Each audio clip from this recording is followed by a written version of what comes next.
Rafa Jiménez. 80 años después de los bombardeos indiscriminados, bombardeos nucleares de Hiroshima y Nagasaki, seguimos preguntándonos qué aprendió realmente la humanidad de aquel horror.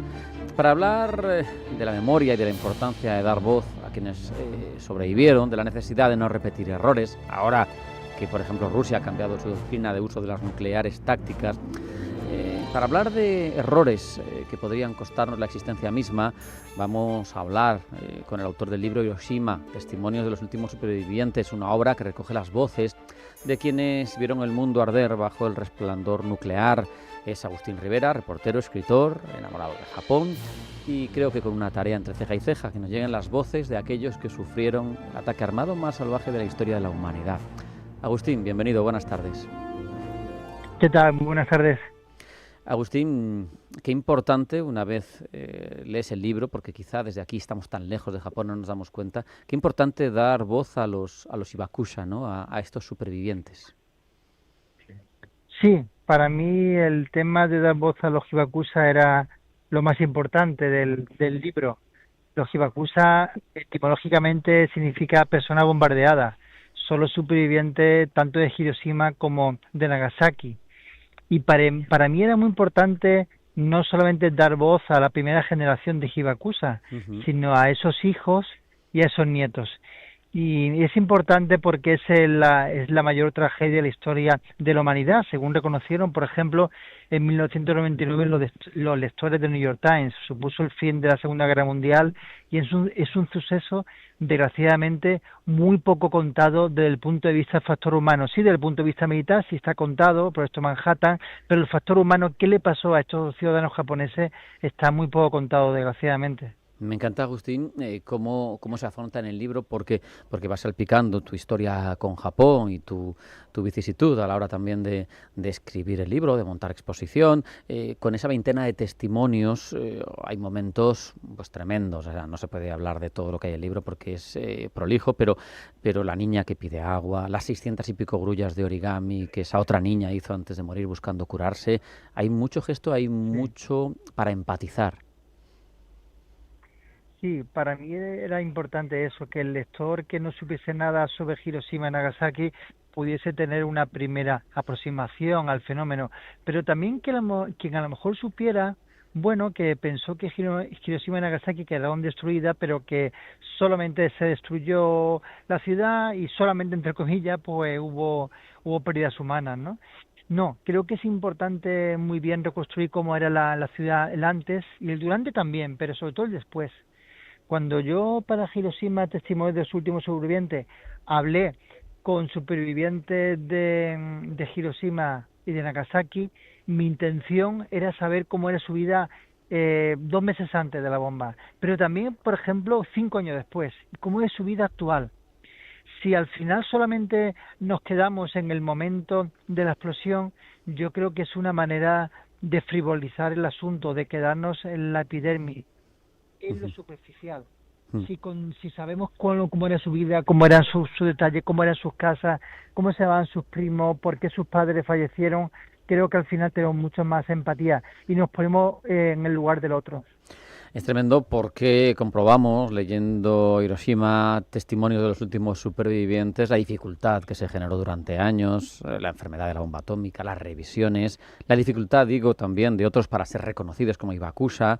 Es todo un periplo durísimo. Sí, es un periplo muy complicado por parte de ellos, porque en primer lugar, en el momento de la explosión no se sabía exactamente que era una bomba atómica, se supo unos días después, pero es que tampoco se sabía el efecto de la radiación, de la llamada lluvia negra. Y luego, esos hibakusha han tenido un doble o incluso un triple estigma, es decir, si eran supervivientes, tenían problemas para conseguir empleo, para conseguir buen trabajo o incluso para conseguir pareja. Hay gente que no quería emparejarse o tener o casarse o tener hijos con un superviviente por temor a que el hijo o la hija saliese con secuelas, ¿no? Con secuelas físicas e incluso mentales. Desgraciadamente en muchos casos es así, pero en otros casos no. Y entonces actualmente, aunque todavía quedan bastantes miles de Hibakusas, muy pocos, apenas centenares, incluso menos de un centenar, diría yo, lo puede contar. Es decir, que fueron verdaderamente testigos de ese momento. Y muchos que lo quieren contar pues ya tienen Alzheimer, pues tienen demencia, o no lo quieren contar todavía a pesar de tener 80, 90 años. Y los que lo cuentan lo han contado, lo están contando a una edad ya bastante madura, porque hay el tipo de estigma es primero el empleo, el tema de no tener hijos, y el otro estigma es decir, ¿por qué yo he sobrevivido y mis padres murieron? ¿Por qué yo, que no era nada especial dentro de la familia, y mi hermana era la luz del núcleo familiar, ella murió de manera inmediata? Entonces hay un problema de la víctima, sí.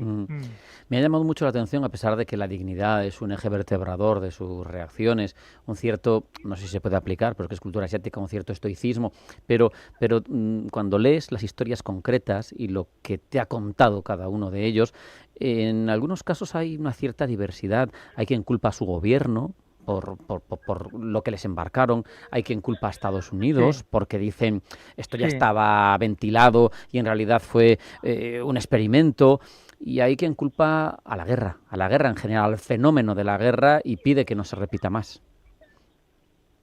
Sí, en el cenotafio de la paz, que es una llama que siempre está encendida justo en el Parque de la Paz en Hiroshima, hay un lema, una frase que dice: no repetiremos el error. Creo que eso lo tienen muy metidos los Hibakusas. Pero a mí lo que me ha llamado la atención desde siempre, desde la primera vez que estuve en Hiroshima, ya hace 30 años, en agosto de 1995, cuando era un aprendiz de reportero de apenas 22 años, era lo siguiente: ¿cómo es posible que los Hibakusas, en una abrumadora mayoría, no sientan odio a Estados Unidos? Es más, es incluso al revés, sienten vergüenza porque su gobierno empezara la guerra con el ataque a la base en Hawái de Pearl Harbor, ¿no? Es decir, ellos dicen, si no hubiese habido Pearl Harbor, quizá no hubiese habido Hiroshima o Nagasaki. Esa ausencia de odio creo que no se da en otros conflictos internacionales. Y esa presencia de dos países que eran acérrimos enemigos se convierten en grandes aliados, en grandes amigos de un día para otro, que eso es el caso de Estados Unidos y de Japón. Creo que tenemos mucho que aprender en ese sentido, en los conflictos que ahora mismo Rusia-Ucrania, Gaza-Israel.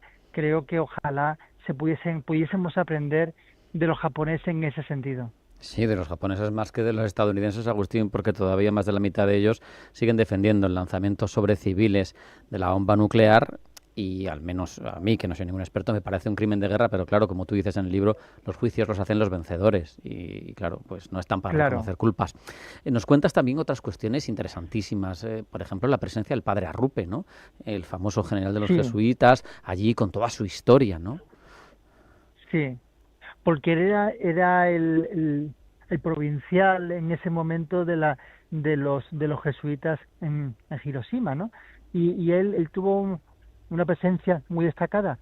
Recordemos que el padre Arrupe era de formación médico. De hecho, en su promoción fue el segundo de su promoción en la Universidad Central de Madrid. Y él tenía muy claro que lo primero era salvar al mayor número de gente posible, curar, ¿no? Pero también luego rezar y estar muy pendiente de lo que pasó.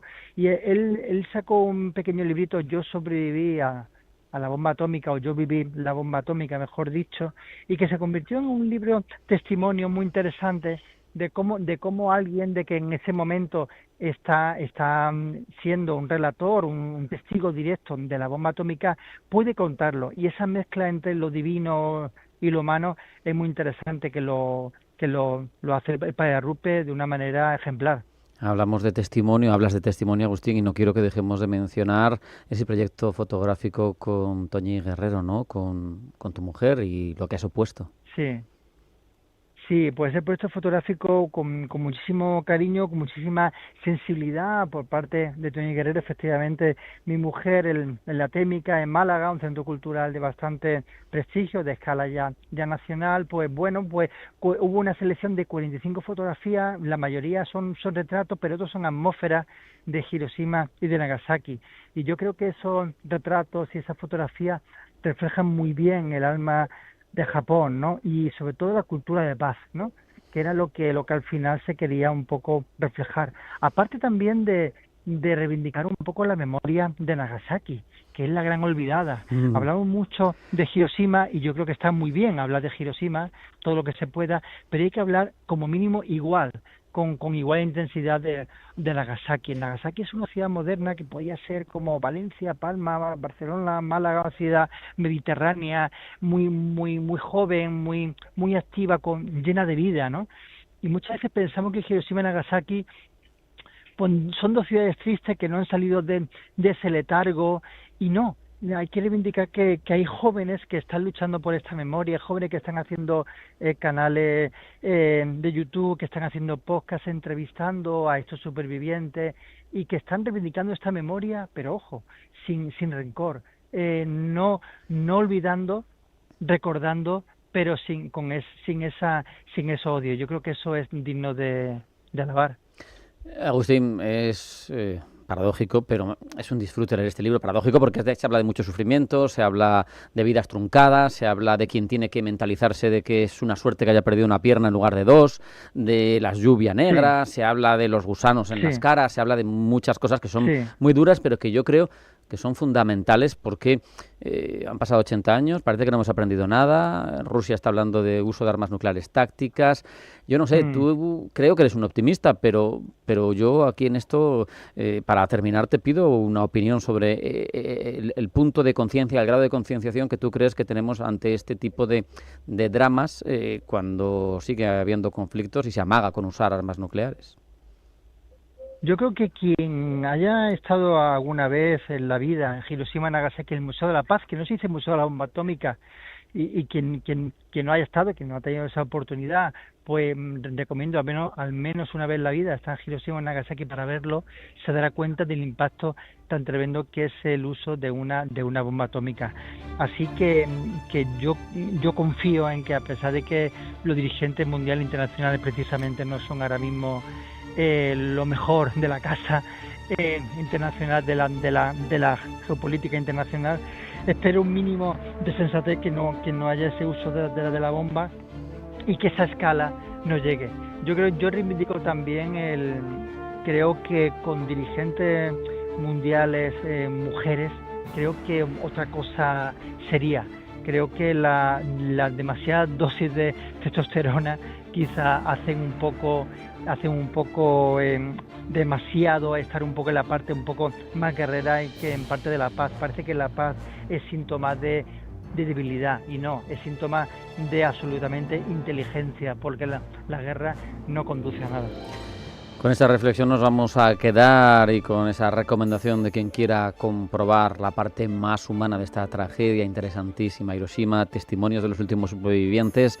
Agustín Rivera, Kailas Periodismo, ha sido un placer hablar contigo. Un abrazo, hasta la próxima. Muchísimas gracias, un placer.